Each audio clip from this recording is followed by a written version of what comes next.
우리 그리스도인에 대해서 계속 이야기를 하죠. 그리스도인은 그러니까 그리스도인 되기 이전에 우리의 행태가 있잖아요. 우리의 행태 모습. 그 사도 바울이 표현한 것처럼 본질상 진노의 자녀라고 이야기하는데, 지난 시간에 이야기했던 것처럼 예수 그리스도를 믿기 이전에 우리들은 그 죄의 종, 본래는 죄의 종이라고 하죠. 그러니까 로마서 6장 17절과 18절 말씀에 보면 본래 죄의 종이었던 우리가 전해진 교훈의 본을 마음으로 순종하여 죄로부터 해방되고 의에게 종이 된 자가 그리스도인이라는 것이죠. 그러니까 본래는 죄의 종이었고 본질상 진노의 자녀였어요. 에베소서 2장의 말씀을 여러분들 몇 차례 우리 같이 나누면서 아마 기억하실 텐데, 본질상 진노의 자녀는 어떻게 삶의 방식을 택해서 살아갑니까? 육체와 마음이 원하는 대로의 삶을 살아갑니다. 육체와 마음이 원하는 대로. 그러니까 죄의 종과 본질상 진노의 자녀는 삶의 방식이 그거예요. 육체가 원하는 대로, 마음이 원하는 대로. 그러니까 육체가 원하고 마음이 원한다 그러면은 감각적이고 충동적이라는 것이죠. 그렇게 살아갑니다. 눈에 보이는 것대로, 그래서 자기 눈에 보기에 좋은 대로 보암직도 하고 먹음직도 하고 하는 그런 것대로 살아가요. 그러나 그리스도인은 교훈의 본을 마음으로 순종하여 죄에서 해방되어지고 의에게 종이 된 자가 그리스도인이라는 거죠. 이 교훈의 본이 복음, 진리, 예수 그리스도, 다 이렇게 표현해도 틀리지는 않겠습니다. 그 진리를, 그 복음을, 예수 그리스도를 마음으로 순종하는 것, 순종하는 자. 여기에서 두 가지의 마음에 대해서 제가 말씀을 드렸습니다.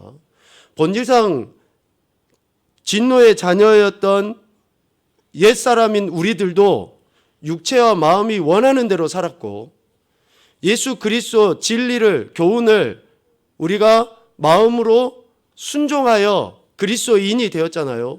그러니까 그 마음, 이 두 가지의 마음이 지금 나와 있는데, 본질상 진노의 자녀였었을 때 우리의 마음은 마인드입니다. 마인드. 그러니까 어떤 이해, 또 좀 더 하면 지식, 이런 차원의 것을 이야기해요. 헬라어로 이야기하면 디아노이아라는 단어를 쓴다 그래요.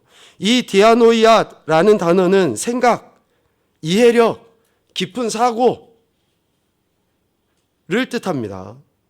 그러니까 육체와 마음에 원하는 것대로 살았던 옛사람 된 우리들의 모습은 어쩌면 지식이 이끄는 대로의 삶을 살아가요. 지식이 이끄는 대로의 삶을. 그러나 교훈의 본을 마음으로 순종해서 그리스도인 된 우리들이라고 할 때 새 사람, 새로운 피조물 된 그리스도인은 마음의 순종을 보이는데, 이 마음은 헬라어로 이야기하면 카르디아라는 단어를 쓴다 그래요. 우리 한글로는 똑같이 마음이라고 쓰는데 그들은 구분을 해서 썼어요. 구분을 해서. 의미를 다르게 전달하기 위해서 그렇습니다. 우리나라도 독특한 그런 표현들이 있잖아요. 글자로는 똑같은데 의미가 달라요. 아예 내용 자체가 틀립니다. 밤. 먹는 게 뭐가 맞나요? 밤이 맞습니까? 밤이 맞습니까? 밤. 하여튼 우리나라 글자는 똑같은데 내용이 틀려요. 헬라어는 글자 자체를 다르게 썼습니다. 의미를 다르게 하기 위해서 글자 자체를 다르게 써요. 그런데 우리는 해석을 동일하게 했죠. 이 카르디아라는 단어는 도덕적, 지적의 생명의 자리를 이야기합니다. 그러니까 우리 지식, 그리고 마음의 감정, 의지의 근원을 카르디아라는 단어를 썼다 그래요. 그래서 영어로는 하트, 우리의 그 마음 깊은 곳에 있는 심장. 그러니까 이해 정도의 차원, 깊은 사고 정도의 차원의 것이 아니라 우리의 모든 생명의 근원이 되는 그 한 가운데를 카르디아라고 했어요. 그러니까 우리가 마음으로 우리에게 전해진 교훈을, 진리를, 복음을, 예수 그리스도를 마음으로 순종할 때 한다고 하는 것은 단순히 이해 정도의 차원에서 순종하는 것이 아니라 나의 지정의를 다 들여서 전폭적으로 그분을 신뢰하고 믿고 따르고 의지하는 것이 믿음이라는 거예요. 그것을 이야기하는 거예요. 그러니까 우리가 예수님 믿는 것은 단순히 지적인 동의가 아니에요. 그냥 지식적으로 알아서 그럴 수 있겠다, 그랬다지 이런 차원의 것이 아니라 전폭적으로 우리가 그것을 내 마음의 중심으로 모셔드리는 것을 믿음이라고 이야기하고 카르디아, 마음이라고 이야기를 하는 것입니다. 본질상 진노의 자녀였을 때는 지식적이고 감각적이고 충동적으로 살아왔지만 그리스도인이 된 오늘 저와 여러분은 지정의의 근원인 마음, 즉 마음의 중심으로 순종하며 살아가는 자가 그리스도인이라는 거예요. 그러니까 우리는 감정적으로 살아서는 안 됩니다. 감각적으로 살아서는 안 돼요. 감정도 감각도 지식도 우리가 하나님을 알고 하나님께 찬양과 영광 올려드리는데 약간의 도움은 되지만, 도구는 될 수 있지만 그것을 의지하는 것은 결코 오래가지 못합니다.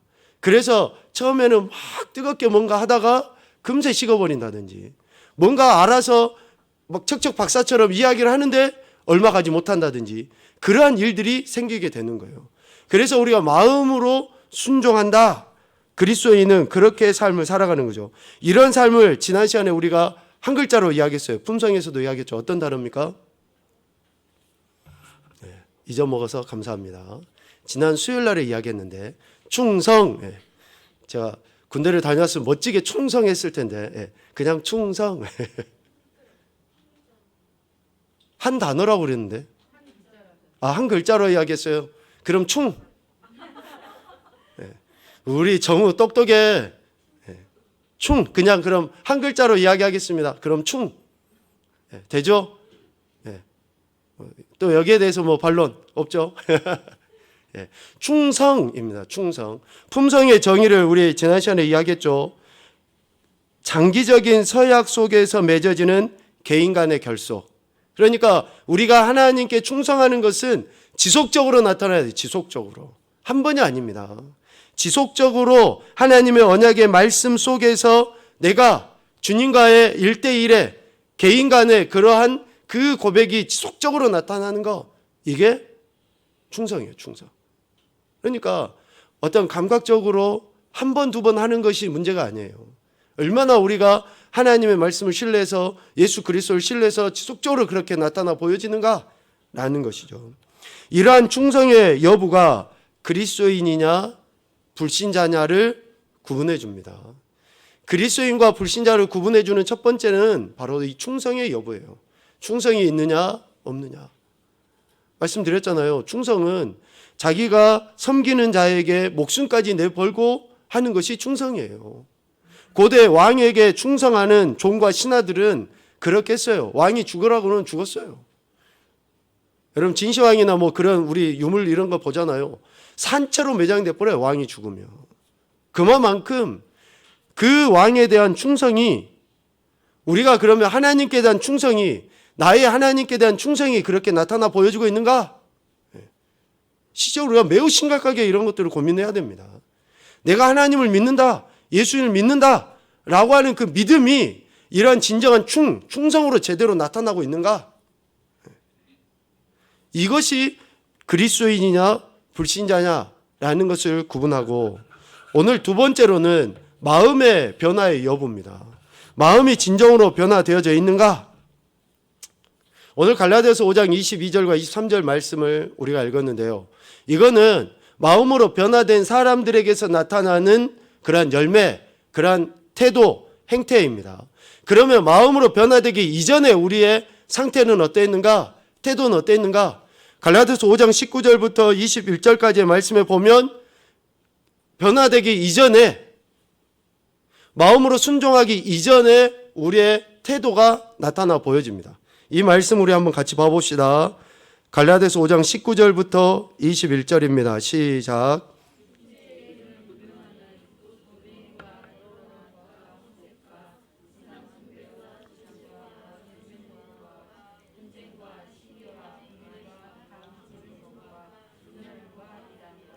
투기와 술 취함과 방탕함과 또 그와 같은 것들이라.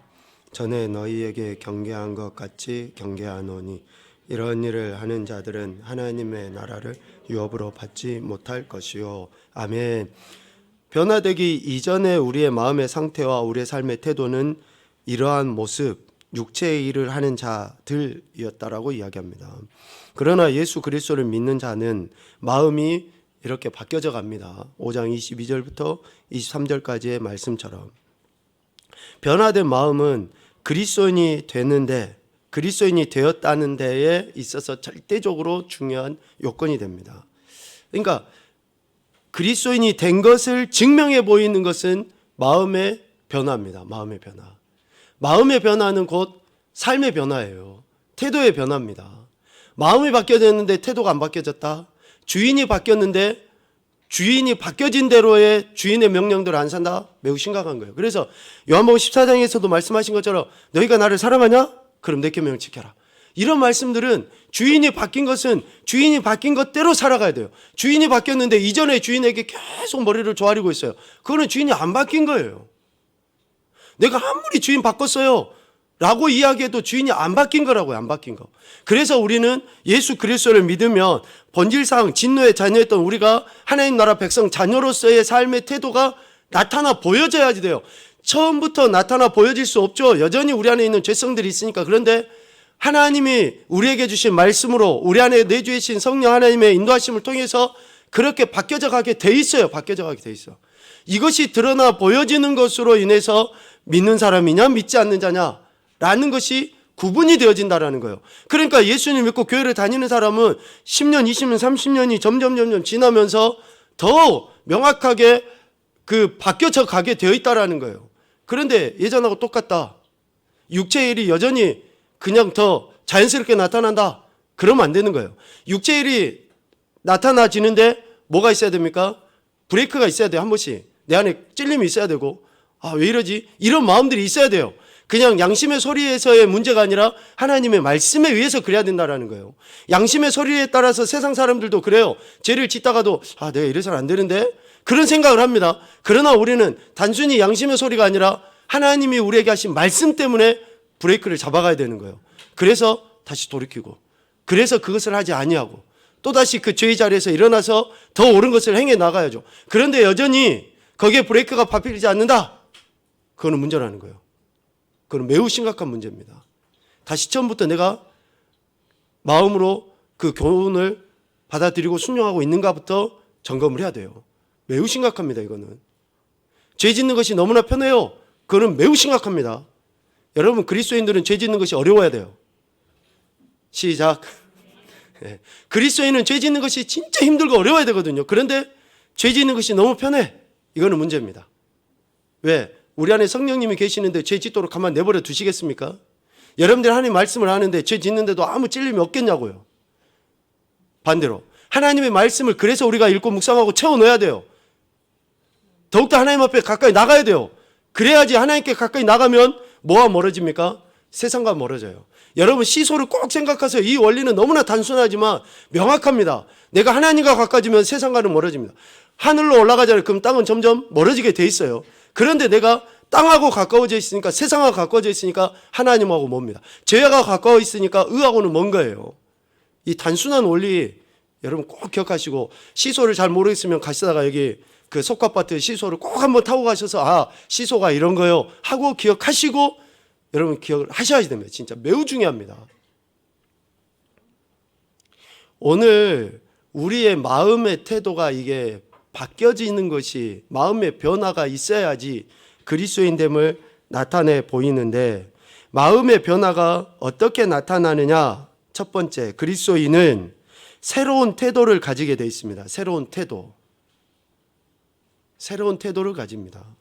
사건에 대해서, 사람에 대해서 태도의 변화가 반드시 있게 돼 있어요. 우리가 사건이나 사람이나 예수님을 믿기 이전에 그러한 태도로 갖고 있다라 할 수가 없습니다. 우리가 그리스도인 되었다 그러면. 사건이 생겨도 어때요? 범사에 감사하라 하신 하나님의 말씀 때문에 그 사건을 대하는 태도가 달라지게 돼 있어요. 사람을 보더라도 내게 힘들고 어렵고 고통을 주는 사람이라 할지라도 원수를 사랑하라 하신 그 말씀, 네 이웃을 사랑하라 하신 그런 말씀들 때문에 사람을 보는 게 달라지게 돼 있다라는 거예요. 내게 함부로 하는 사람들에 대해서, 나를 존중하지 아니하는 사람들에 대해서도 이전에는 눈에는 눈, 이에는 이로 했지만 주님이 그렇게 하지 말라고 하셨기 때문에 우리는 태도가 바뀌어지게 되어 있는 거예요. 새로운 태도를 보이게 되어 있습니다. 그리스도인은. 특별히 오늘 갈라디아서 5장 22절과 23절과 같은 이러한 열매들로 태도를 나타내 보이게 되어 있다라는 것이죠. 그것도 한 번, 두 번이 아니고 일괄적으로, 지속적으로 나타나 보여지게 되어 있습니다. 그리스도인은. 그리고 두 번째는 행동의 동기가 변화되게 되어 있습니다. 행동의 동기, 즉 행동의 목적이 변화되게 되어 있어요. 삶의 목적이죠. 삶의 목적이 변합니다. 그리스도인은. 이제는 나의 유익을 위해서 좀 더 우리 가정의 유익 정도만을 위해서 살아갔지만 그리스도인이 되면은 좀 더 큰 하나님 나라 의를 구하고 하나님의 영광을 위해서 행해지는 그러한 인생이 되어져 가는 거예요. 목적이 바뀌게 되어 있습니다. 왜 돈을 버십니까? 왜 아이들이 공부를 하냐고요? 왜 내가 내 건강관리를 하냐고요? 왜 내가 이 땅에서 삶을 살아가냐고요? 이 땅에서 잘 먹고 잘 사고 시집장가 가가지고 떵떵거리며 살라고? 아니에요, 여러분. 우리는 내가 이 땅에서 창고를 더 크게 지어갖고 가득가득 채워놓으면 뭐합니까? 하나님의 영광과 목적이 되지 않으면 하나님은 싸그리 후 불어버리시는데, 건강하면 뭐하냐고요? 정욕적으로 다른 죄를 짓는데, 여러분 그건 하나님의 영광이 아니에요. 금고 지난번에 이야기했죠. 농안에 금고 딱 해가지고 놔두면 뭐하냐고요? 여러분 요 근래 뉴스들을 봐보세요. 얼마나 비참한 인생들이 많은지.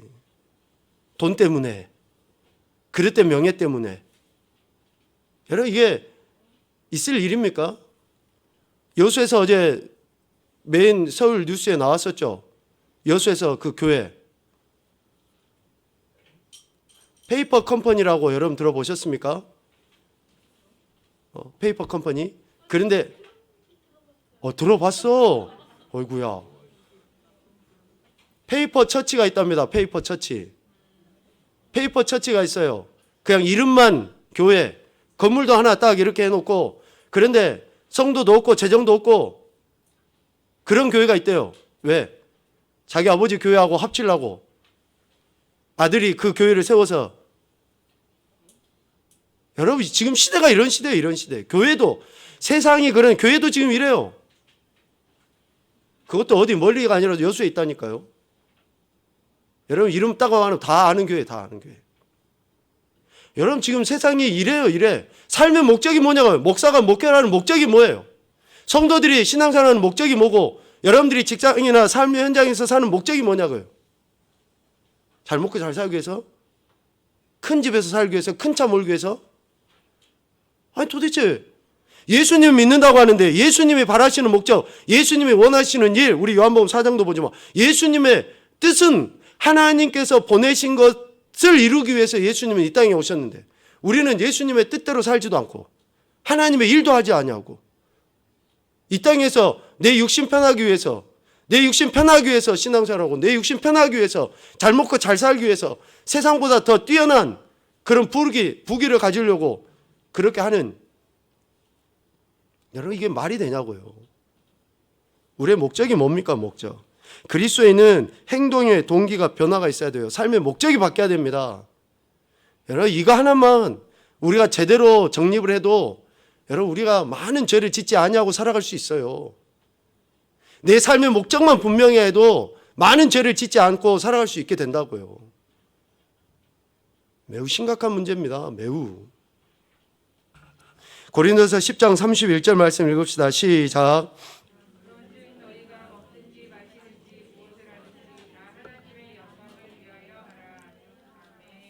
아멘. 여러분들이 어떤 일들을 새로 계획할 때 특별히 반드시 이 말씀을 기억하시고 일을 계획하시고 또 한 발을 내디디셨으면 좋겠습니다. 우리 아이들이 진로를 정할 때, 또 학교를 정할 때 여러 가지의 선택의 순간들이 놓이게 됩니다. 그러할 때에 반드시 이 말씀을 기억하시고 내가 하나님의 영광을 위해서 지금 이 걸음을 내딛는지를 꼭 기억하시고 행하셔야지 됩니다. 직장 선택도 마찬가지고 더 나아가서는 결혼하는 것도 마찬가지예요. 진짜 하나님의 영광을 위해서 내가 이것을 하고 있는지. 세 번째는 성경의 진리를 이해하는 데 관심을 갖게 되어 있습니다. 그리스도인은 성경의 진리를 이해하는 데 관심을 갖게 되어 있습니다.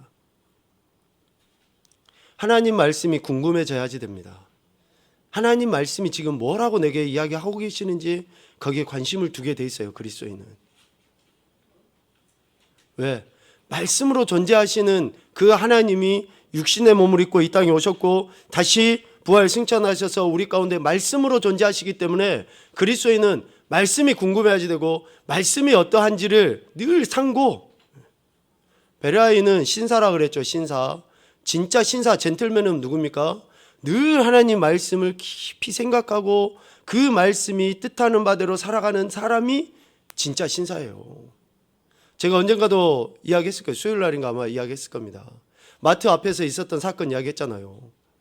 어떤 아주머니가 마트 입구에다가 딱 차를 내놔버렸어요. 저도 굉장히 불편하고 그런데 저는 한쪽에다 대놓고 빵빵거리지도 못하고 소심해서 그랬는지 모르지만 빵빵거리지도 못하고 그냥 왜 이랬대 이러고 말하는데 어떤 아저씨가 그 외제차 큰 차에서 딱 내리더니 차마 입에도 담지 못할 그냥 욕설을 탁 해버리는 거예요. 마트 직원들한테 그 아주머니한테 차는 번지르르하게 크고 정장은 쫙 빼입어가지고 멋있는데 겉으로 보면 그 사람이 그 욕 안 했으면 신사다고 이야기했겠죠. 와 부자다 이야기했겠죠. 하나도 안 부럽더라고요. 하나도 안 부러워. 진짜 안 부러웠어요. 거짓말이 아니라 진짜 그런 거 안 부럽더라고요. 그 사람을 다른 사람들이 봤을 때 뭐라고 했을까요?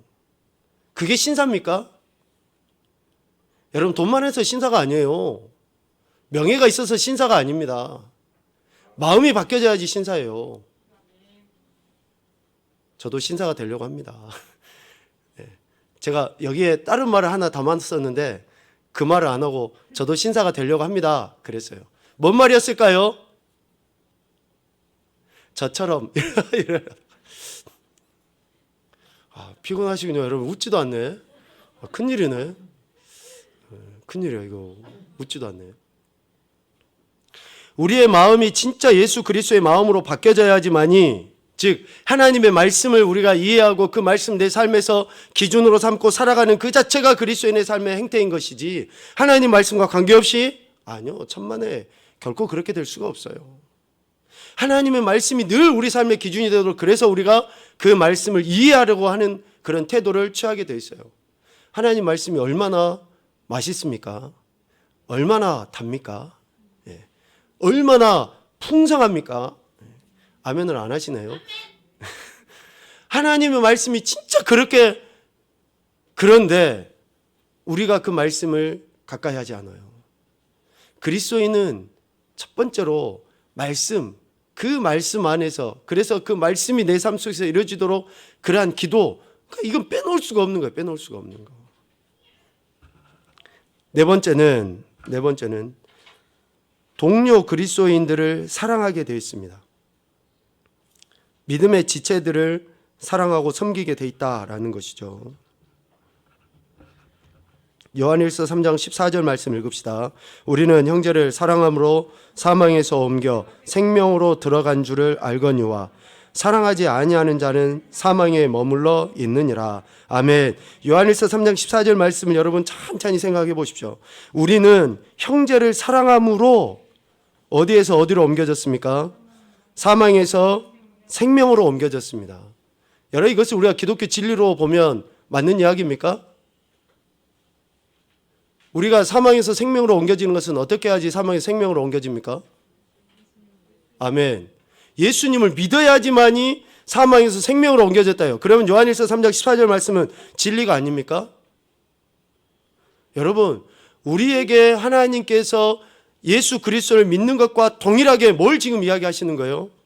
형제를 사랑하는 것을 동일하게 이야기하는 거예요. 매우 중요한 이야기죠. 그래서 하나님을 사랑하는 것, 이웃을 사랑하는 것을 늘 동일하게 같이 주님이 우리에게 말씀하시는 겁니다. 믿음의 진실성이 형제를 사랑하는 것으로 나타나 보여지는 것이 그리스도인의 삶이라고 이야기하는 거예요. 우리의 믿음이 진실하다? 뭘로 증명할 거예요? 믿음의 지체들에 대한 사랑, 위로, 권면, 이런 것들로 나타나 보여질 때 그 믿음이 진실되다. 그래서 그 진실된 믿음은 예수 그리스도를 믿는 것으로 나타나 사망에서 생명으로 옮겨지게 되는 놀라운 축복을 받게 되는 것이죠. 믿음의 지체들 안에. 그래서 신앙 공동체가 매우 중요한 겁니다. 우리 공동체 안에서 이런 예수 그리스도를 중심으로 서로 위하고 격려하고 축복하고 사랑하고 권면하는 이런 모든 행태들이 뭡니까? 내가 예수 그리스도를 믿는다라는 것을 드러내 보이는 거예요. 드러내 보이는 거예요. 마지막 한 가지는 그리스도인은 주님을 전하려 합니다. 전하려. 자신이 변화된 근본의 원인이 되시는 예수 그리스도를 증거하는 거예요. 사마리아 여인이 예수 그리스도를 만나고 나서 어떻게 합니까? 자기가 가장 소중하게 여겼던 물동이를 버려둬 버려요. 동네 사람들이 자기에 대해서 수근수근하고 하는 것들 개의치 않습니다. 많은 무리들이 모여있는 동네 한가운데 가서 예수 그리스도를 만났다라고 이야기하고 예수님께 와봐라라고 전합니다. 여러분, 우리가 예수 그리스도를 내가 만났다, 믿는다, 구원받았다 라고 하는 것은 그렇게 내 삶의 현장에서 예수 그리스도를 증거하고 나타내 보이는 것으로 드러나게 되어 있다라는 것이죠. 이 말씀이 저도 그렇고 우리 모두에게 부담이 돼야지 됩니다. 전도하는 것이 그 영혼을 하나님께서 사랑하시고 그 영혼을 하나님께서 이끄시고자 하는 그런 계획 속에서도 있지만, 전도하는 것의 가장 먼저는 뭐냐면 내 믿음이 어떠한가라는 것을 증명하는 거예요. 증명하는 거. 그래서 그리스도인은 증거하지 않을 수가 없는 인생들이다라는 것이죠. 우리 밑에 네 줄은 같이 한번 읽어보겠습니다. 이렇게 되면 그리스도인은 불신자와는 완전히 구별되게 된다. 그의 충성은 그 자신에 대한 것이 아니라 하나님께 대한 것이 된다. 그의 마음은 변화되어 있다. 그는 새로운 태도, 새로운 동기, 성경에 대한 관심, 다른 그리스도인에 대한 사랑, 그리고 주님을 증거하려는 욕구를 갖는다. 그의 삶을 이루는 모든 것은 새로운 구심점인 그리스도를 중심으로 모양도 초점도 새로워지는 것이다. 아멘. 우리가 그리스도인이 됐다라고 하는 것은 우리의 전인격이 다 바뀌어진 것을 의미합니다. 그래서 어제와는 다른 오늘의 행태를 보이고 나타내야지만이 되는 것이죠. 이를 위해서 우리가 늘 기도하고 늘 말씀 가운데 나가고 하는 거예요. 이것 때문에 이러한 그리스도인의 삶을 살아내기 위해서 그렇다라는 것이죠. 여러분, 제가 누차 이야기하지만 혼자 섰을 때는 넘어질 때가 많더라고요. 잘 안 돼요. 그러니까 좀 성도들이 같이 격려하고 위로하고 또 같이 은혜도 나누면서 해 나갈 때에 그렇잖아요. 여러분, 혼자서는 넘어진다니까요. 사람 인자 한자를 누가 할까나? 우리 정우야. 사람 인자 한문이 어떻게 되지? 한자가? 맞아? X가 아니고? 그래요. 여러분, 이런 데서도 우리가 지혜를 얻지 않습니까? 결코 혼자서는 설 수 없는 것이 사람이에요. 관계성 속에서 특별히 믿음의 공동체 안에서 서로 격려하고 위로하고 이끌어주고 밀어줄 때에 공동체가 견고하게 세워져 가고 하나님이 원하시는 그러한 하나님 나라 백성들의 삶이 되는 것입니다. 2022년도 목표 한번 같이 읽겠습니다. 시작.